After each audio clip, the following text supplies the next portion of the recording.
అసలు చర్చిలో చప్పట్లు కొట్టడమే కరెక్ట్ కాదు. డైలాగులకి, పాస్టర్లకి చప్పట్లు. ఇంకా ఏలలు ఇంకా రాలేదు, వస్తాయి, ఏలలు కూడా వస్తాయి త్వరలోనే. ఈయన మధ్యలో చెయ్యెత్తుతాడు. చెయ్యెత్తంగానే ప్రసంగం మధ్యలో, అంటే ఈ డైలాగ్ ఈయనకే నచ్చుద్ది అనమాట. ఈయనకే సెల్ఫ్ను పూజించడం అంటే అదే. ఈ డైలాగ్ ఈయనకే నచ్చేస్తే మధ్యలో చెయ్యెత్తుతాడు. చెయ్యెత్తంగా అందరూ చప్పట్లు కొడతారు.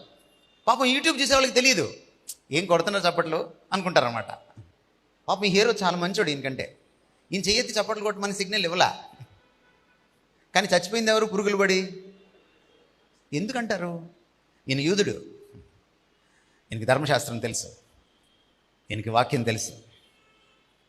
ఒక రాజు, యూదా రాజు గద్దెనెక్కేటప్పుడు చేయవలసిన మొదటి పని ఏంటో తెలుసా?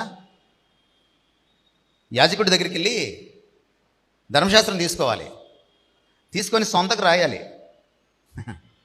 ఈరోజు బైబిల్ మోసేవాడు ఒకడు ఉన్నాడు కదా మనకి. చెప్పులు మోసేవాడు ఒకడు, బైబిల్ మోసేవాడు ఒకడు, నీళ్ళ బుడ్డి మోసేవాడు ఒకడు. అట్ట కుదరదు. రాజుగారు ఆయన బైబిల్ ఆయన కాపీ రాసుకోవాలి. ప్రింటింగ్ ప్రెస్లు లేవు ఆ రోజుల్లో. కాపీ రాసుకొని అప్పుడు పరిపాలన స్టార్ట్ చేయాలి. మీకేమర్థమైంది దీన్ని బట్టి? వాక్యం ఎరిగిన వాడు రాజు, యూదా రాజు. రాజు ఎందుకు చచ్చిపోయాడంటే ఇక్కడ ఇతనికి వాక్యం తెలుసు. ఈ బైబిల్ దేవుడు ఎవరో తెలుసు. ఈ బైబిల్ దేవుడు ఎంత రోషము గల దేవుడో తెలుసు. వాళ్ళు అన్నారు ఇతన్ని దేవుణ్ణి చేశారు. ఇతను చేయవలసిన పని ఏంటి? వెంటనే ఖండించాలి.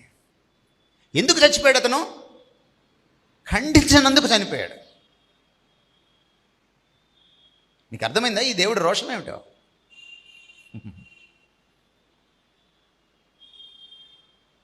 సెల్ఫ్ వర్షిప్ని దేవుడు అసహించుకుంటున్నాడు. నువ్వు దైవజనుడు అయితే ఆయనకేమిటి? నువ్వు నీ చర్చిలో గొర్రెలకి గొప్పేమో కానీ ఆయనకు గొప్ప కాదు. నువ్వు యూట్యూబ్లో నీ సబ్స్క్రైబర్స్కి గొప్పేమో కానీ ఆయన గొప్ప కాదు.